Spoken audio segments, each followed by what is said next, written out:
Welcome to Pick Up and Deliver, the podcast where I pick up my audio recorder when I step off the train and deliver an episode to you while I walk home. I'm Brendan Riley.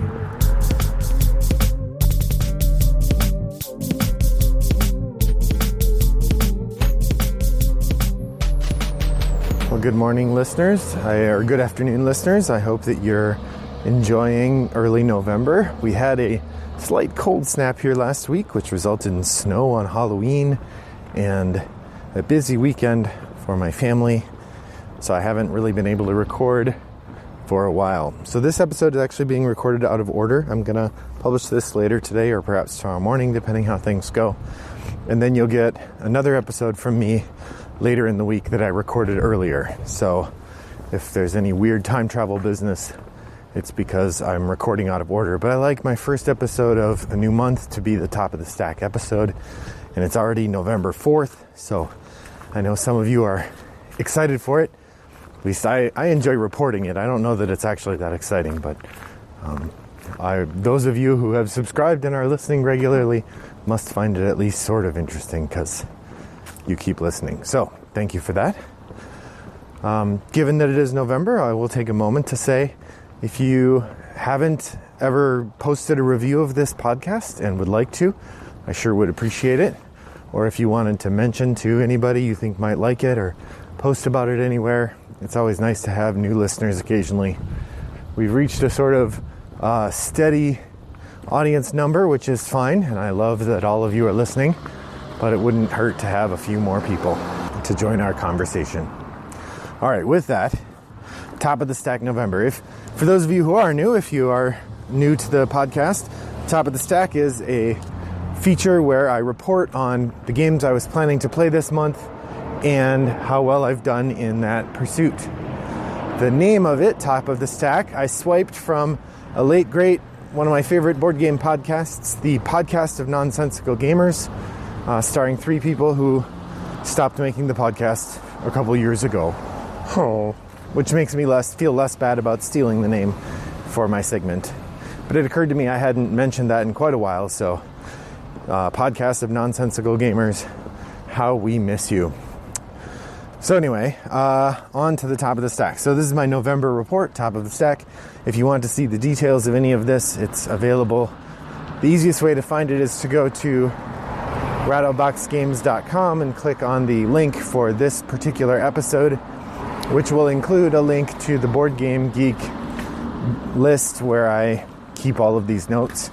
You could also go look for it in Board Game Geek on my lists, but unless you're someone who knows that site really well, that's probably harder than the first thing I mentioned.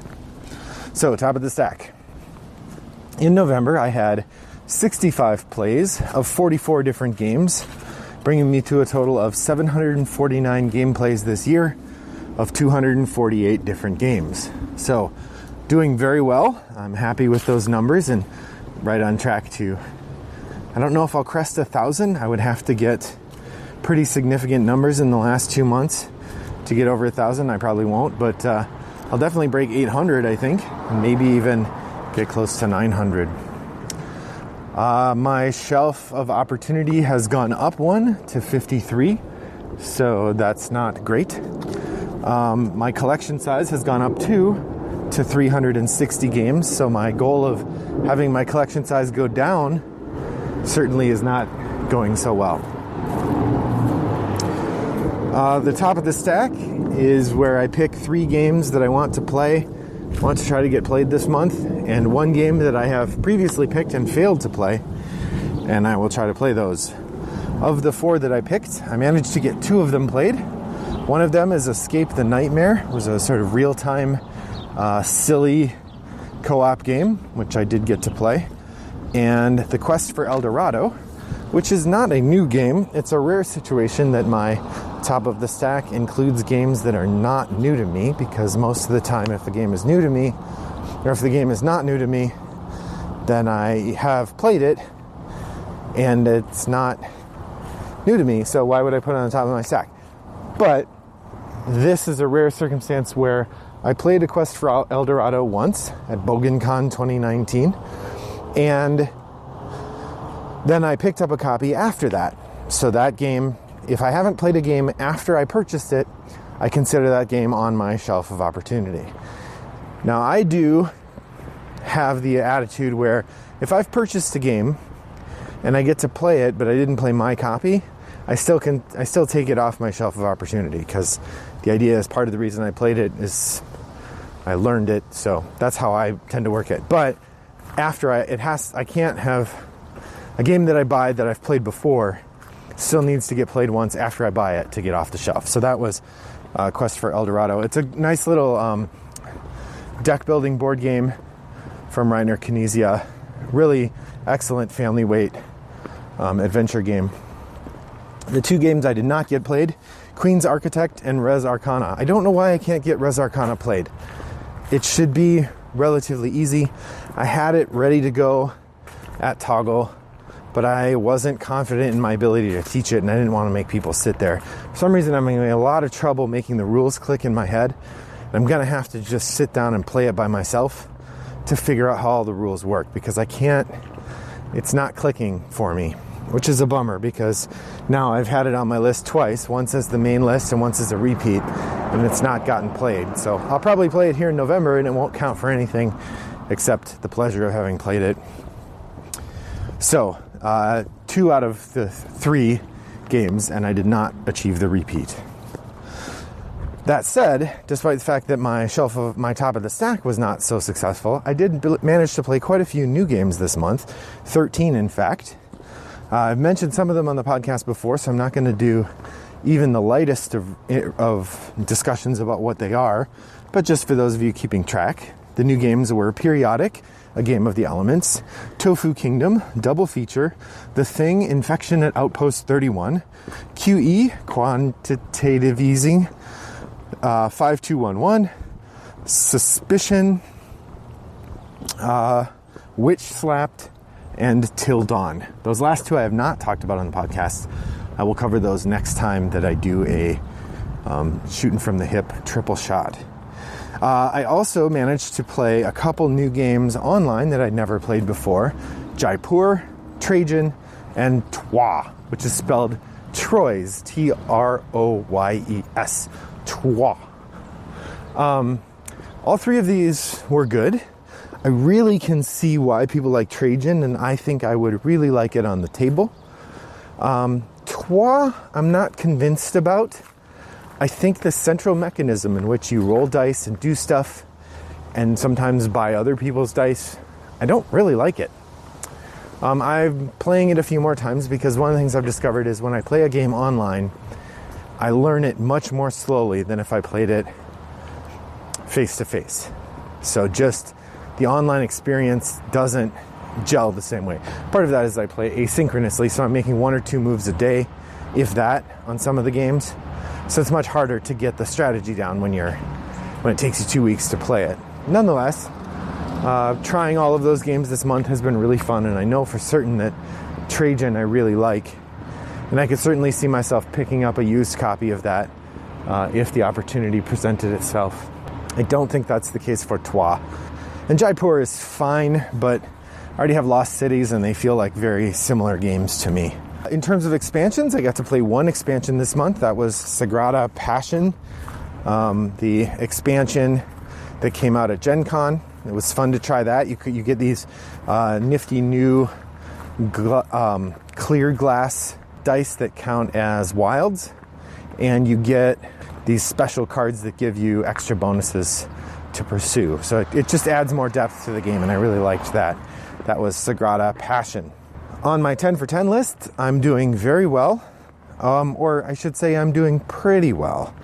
My hardcore 10 for 10, I don't think I've advanced it at all since I checked in with you at the beginning of October. I still have 14 games left to play. I have 1 game of Cerebria, 2 games each of Gizmos and Rainbow Knights, and 8 games of Kings of Air and Steam.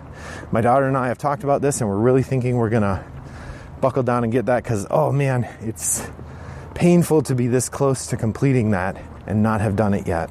Even more so, my organic 10 for 10, the one that comes from sort of just focusing on repeat playing games, but not necessarily choosing which ones it will be. I'm at 99 games.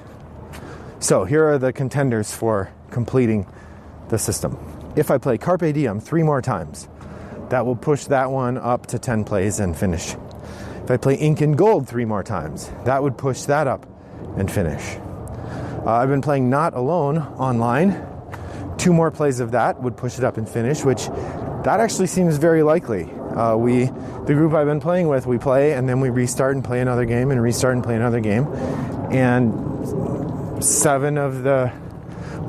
of the 7 plays I've got so far of that come from this repeat system.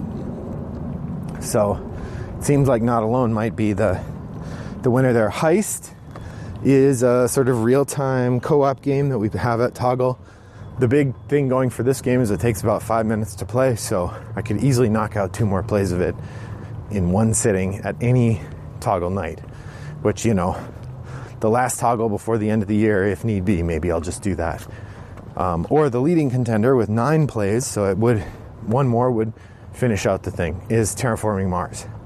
The challenge here, of course, Terraforming Mars takes a couple hours to play, but there's always people at Toggle willing to, so I think I could get a play of it in if I wanted, and that would be it. I would be done with that 10 for 10. So I'm very close on that. Pretty confident that I'll finish. Not 100% confident on finishing the hardcore, just because that Kings of Air and Steam, it's not getting to the table, and my daughter and I need to make a concerted effort to do it. It'll be interesting to see, because my wife isn't really keen on it, nor is my son, which means we're going to be playing 2-player games of it, and it'll be really interesting to see how the jousting comes about, whether we find fun in this kind of competitive action. The other option is I take it to Toggle and try to get a play or 2 in there. I may do that because I do like it. It is fun. Which leads me to the last thing. This is new games that I've picked up this month and my top of the stack for next month. So there are 4 new games on my shelf of opportunity. Games that I've picked up since last time we talked. The first one is Steam. This is a classic Martin Wallace game. Came out in 2009. They've done a number of new games that are similar. There's an older game called Age of Steam, which Steam is actually a refresh of, or maybe it's the other way around. All I know is Martin Wallace has gotten pretty upset about Age of Steam, and I think they've calmed him down now, and maybe he's getting paid for the new reprint or something. But Steam is the original. But I got this at a ding and dent, or a used shelf in Cincinnati. And so I was able to get it for a reasonable price. I found inside the person had some really nice organizers for the tokens, so I'm excited to get that out and try it. That's Steam. I had 2 Kickstarters show up, The Final Flick Tier and Nanty Narking. Nanty Narking is another Martin Wallace. This is a re-theme of Discworld Ankh-Morpork, a much beloved and sadly out of print and very expensive game.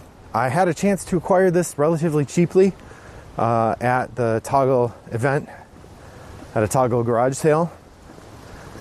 I still don't know whether it was the right decision or not to not get it. I do like the Discworld books, so I'm a little sad that I didn't get it, but I had already gone in for the Nanty Narking Kickstarter, so I had Nanty Narking coming. So it felt wasteful to get Discworld and just to have it.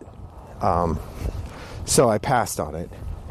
But the Nanty Narking looks beautiful, and I'm really excited to play it. So I'm hopefully going to get that played on Tuesday, so I'm already trying to get that off the shelf of opportunity. The other one is The Final Flick Tier. This is a new game from Gabe Barrett, the host of the Board Game Design Lab podcast. It's a flicking space exploration game. It's cute and funny, and I look forward to trying that as well. And then finally, I have Decrypto. This isn't a game I was planning on buying, but I stopped by my local Goodwill, and they had a copy for $2. And it's hard to pass up a game that's this well reviewed for $2. So I have Decrypto now. Those are the 4 games I added to my shelf of opportunity this month.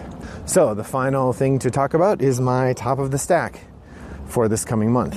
Oh, I also didn't mention the Vladimir Suchi challenge. I haven't played any Vladimir Suchi games since last time we talked, which means that I am really under the gun to get Last Will, Prodigal's Club, and Pulsar 2849 played. 3 games in 2 months shouldn't be a problem, but we'll have to see. So the last thing is, what are the games that are going to be on my list for next month? Well, I've decided to just take some of those new shinies that I'm so excited about and put them right into play. Nanty Narking and Final Flick Tier are both on my list for November. I also grabbed an old game that I had gotten at Goodwill that I'm really excited about called Perudo. It's Liar's Dice. The game Liar's Dice is just a copy of Perudo.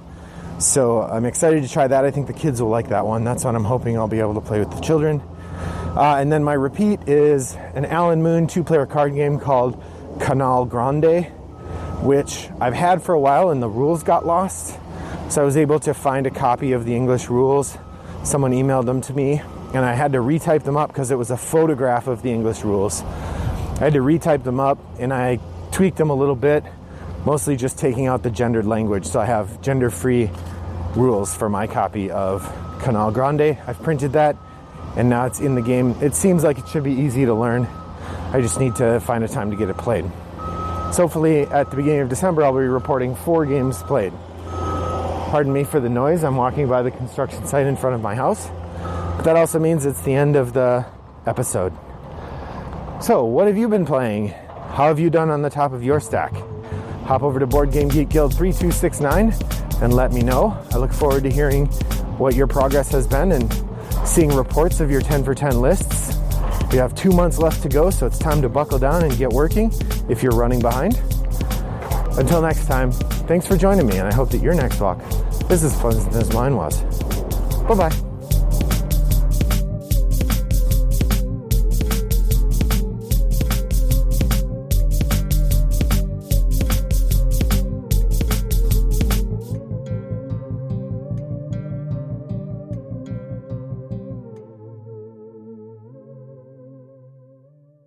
Brought to you by Rattlebox Games.